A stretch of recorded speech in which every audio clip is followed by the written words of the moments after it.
Some car features make driving easier. Others, they make us question everything, like lane assist yanking the wheel when we're in control, or touchscreens replacing buttons that work just fine. And these giant screens are taking over dashboards. Do we really need an iPad just to adjust the AC? Automakers keep adding tech we never wanted, and somehow we're stuck with it. Today, we're breaking down the most annoying car features that should have never made it past the design phase. Buckle up! This is going to be a frustrating ride in the best way possible. Feature number 13, Stop-Start System. This application was meant to save fuel. In reality, it's more annoying than helpful. It kills the engine when you stop, then jolts it back to life when you go. Smooth? Not even close. The timing is always wrong. You're at a roundabout, waiting for the perfect gap. Just as you're about to hit the gas, poof, engine off. Now you're stuck, desperately trying to move while your car lags, thinking about its life choices. It's not just frustrating, it's dangerous. Traffic lights? Same issue. If the red light lasts 31 seconds, some cars cut off at 30. Others stop and start repeatedly in slow-moving traffic. It feels like the car is second-guessing your driving. Sad fact, fuel savings are barely noticeable, but the extra wear on the starter, that's real. More repairs, more costs, more headaches. It's not about efficiency, it's about flaunting flashy MPG numbers. A good system should work with the driver. This one just gets in the way. If stopping is more stressful than driving, maybe, just maybe, this feature was a mistake. Feature number 12, too many screens in cars. High-end cars like Mercedes and BMW are packed with sleek, minimalist screens. They offer tons of features, but at what cost? They are an overload. Too many screens can overwhelm both the driver and passengers. The biggest issue is distraction. With all those screens, it's easy to take your eyes off the road. Whether it's for the driver or passengers in the back seat, the distractions are real. Distractions are a huge problem. In the US, 9 people die every day from distracted driving, more than 3,000 a year. It's the second most common cause of fatalities after alcohol impairment. And here's the kicker. When screens are everywhere, it's not just the driver at risk. In a crash, those glass screens can cause brutal injuries to everyone in the car.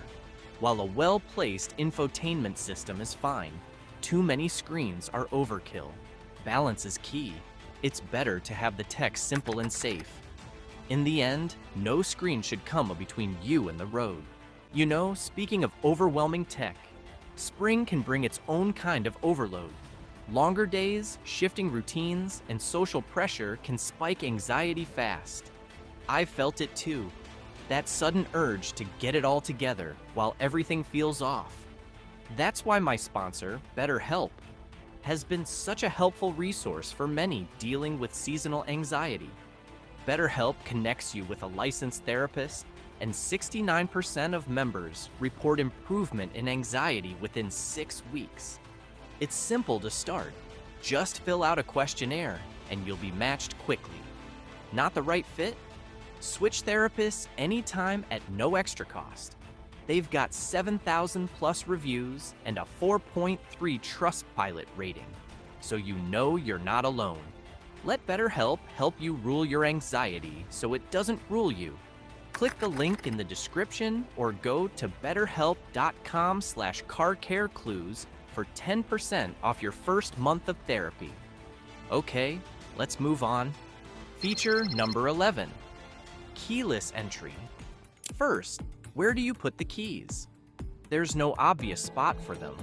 They just float in your bag or pocket like an annoying piece of junk. So now, instead of losing your traditional key, you're misplacing this tiny fob that does everything. That's not all. There's the theft risk.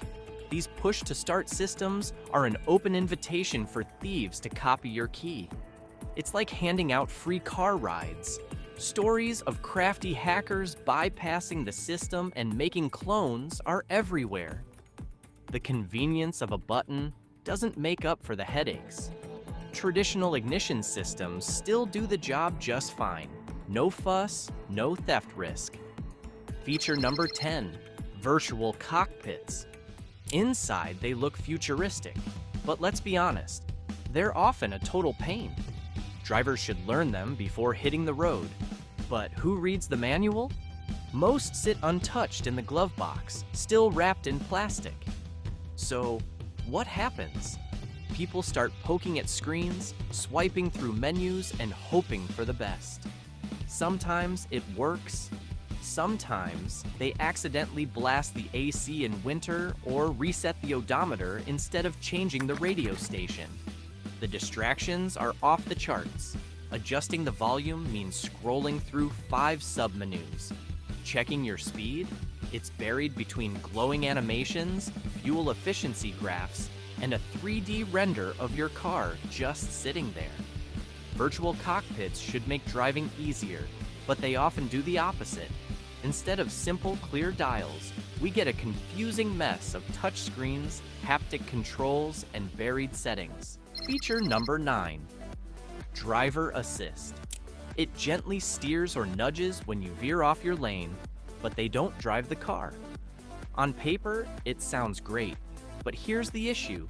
Sometimes it is too hard and too much. Most of us can stay in our lanes without a computer's help. Instead of enhancing the driving experience, these features often complicate things. The car's computer and the driver don't always think the same way. Sometimes, as a driver, you need to make snap decisions based on what you see. A computer can't always grasp the nuances of the road the way you can. These systems tend to make driving more stressful than it should be.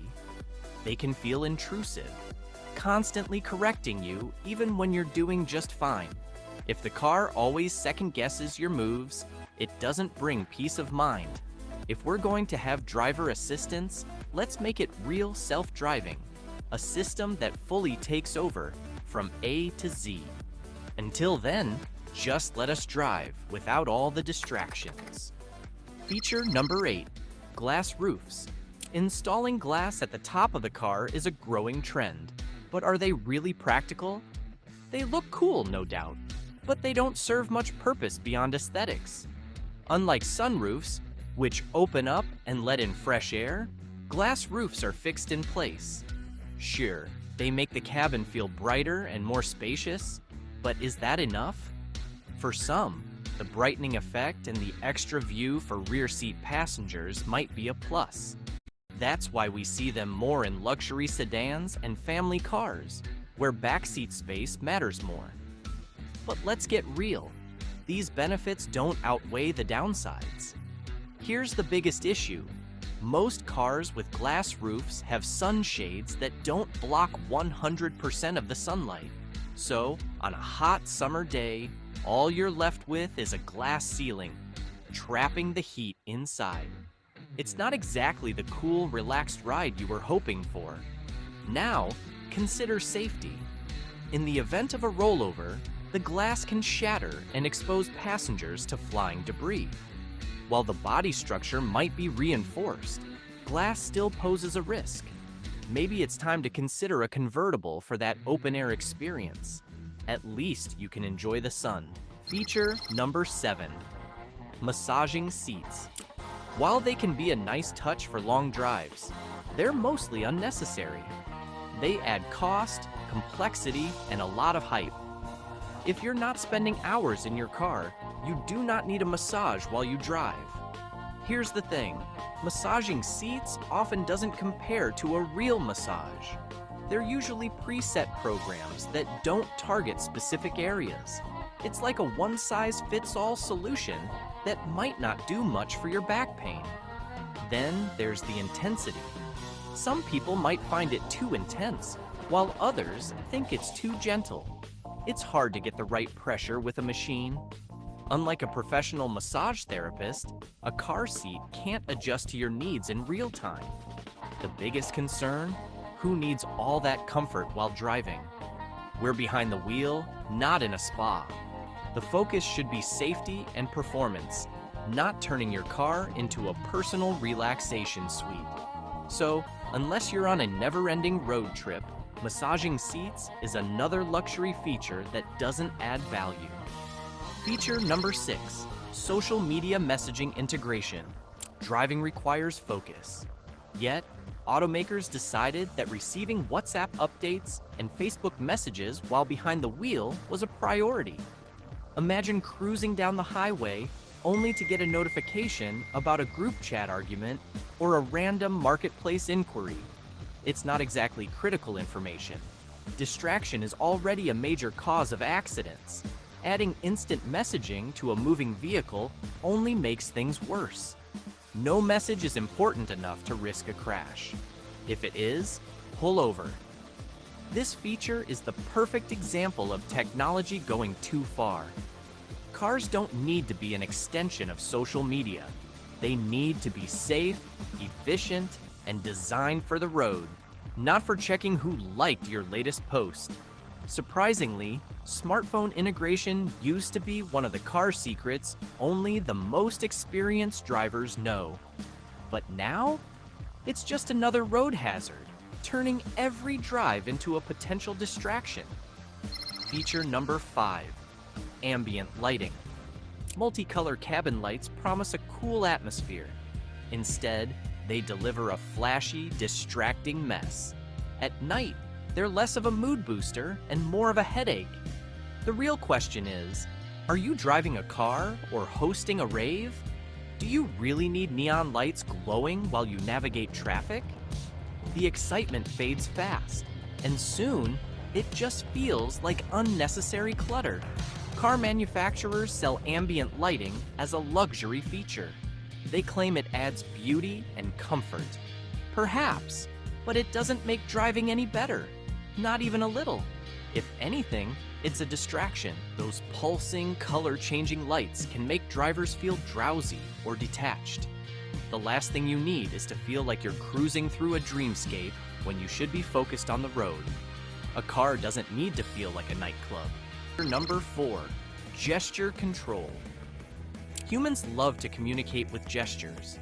A wave says hello, a nod means yes, and a well-timed eye roll speaks volumes. But while people can read between the lines, machines? Not so much. Gesture control sounds futuristic, but in reality, it's a hit or miss gimmick. BMW introduced it with the promise of effortless commands. Just twirl your finger to lower the volume. Well, cool, but not always. One moment, a simple swipe skips the song. The next, you're waving and nothing happens. The biggest problem, it doesn't know when to listen. Scratch your head, and you might accidentally skip tracks. Adjust your sunglasses, and suddenly, the AC cranks up. Who knew stretching could change your navigation? At the end of the day, buttons and knobs work just fine. They don't misinterpret a gesture or leave you awkwardly waving at your dashboard. Gesture control is fun for a minute, but it's more gimmick than a game changer. Feature number 3, button shift knobs.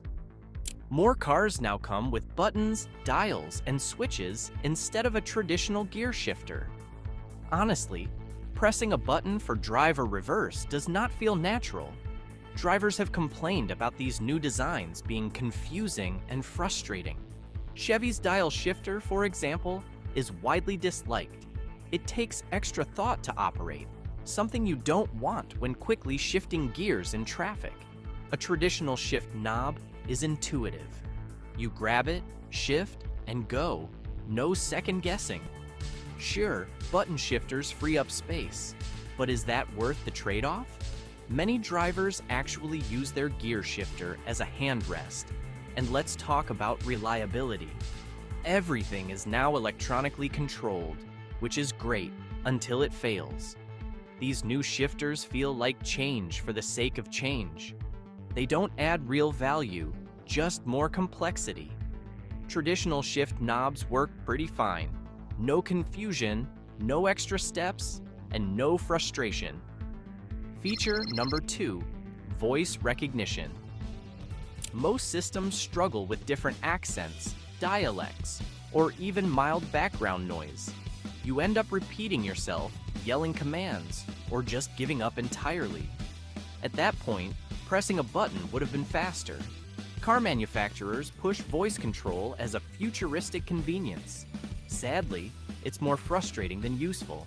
Unless you have the perfect radio host voice, good luck getting it to understand you on the first try. Want to turn up the AC? The system thinks you said, "Turn up the bass," and now your speakers are blasting. Need directions? Enjoy the scenic route. Voice control just sent you the long way. Now, imagine something serious? You try calling for help, but the system orders a large pepperoni pizza instead. Not exactly helpful. Ultimately, voice recognition is a feature that sounds better in ads than in real life. Until it's flawless, it's just another distraction. Maybe we should stick to good old-fashioned buttons. They never misunderstand you, argue, or send you on an accidental road trip. Feature number 1, auto parking systems. Parking is a basic driving skill. We've been doing it for years without tech help. Sure, auto parking is useful in tight spots, but for many drivers, it feels redundant. We can park just fine on our own. Plus, this feature can break or malfunction over time. Do you remain stuck with an unreliable system? Here's the reality. It doesn't make you a better driver. In fact, it encourages dependence on tech, making drivers less skilled. The more control we give up, the worse we get at the basics. Imagine this. If your car hits another parked vehicle, whose fault is it? Is it the car's fault for parking improperly? With auto parking, you might find yourself in situations where liability is unclear. Taking control away from the driver doesn't improve driving skills. It just makes people more passive behind the wheel. Sometimes, the old-fashioned way is the best. Auto parking may look cool, but it's mostly a novelty, not a necessity. Now that we've covered those annoying features, why not explore the hidden gems? Check out our video on 17 secret car features no one knows about for some surprising car hacks.